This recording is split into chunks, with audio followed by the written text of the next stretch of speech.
Assalomu alaykum. Marg'ilon so'rlar obunachilari va kuzatuvchilari.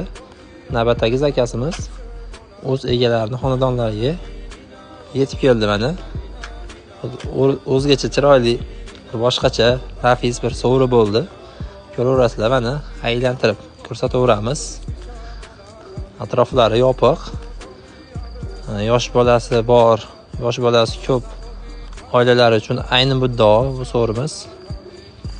Maqishlik, oyoqlari yong'oqdan aylan atrof bo'lib joy bo'laveradi. Katta bir oila sig'adi. Bu so'rimizni narxiga keladigan bo'lsak, 5.200.000 so'mga tayyorlab beraveramiz. Baquvvatgina bo'ldi. O'zi uchun, oilasi uchun, yaqinlari uchun yaxshi narsalarni baham ko'radiganlar uchun Marg'ilon so'rlari mahsulotlari ayni muddao.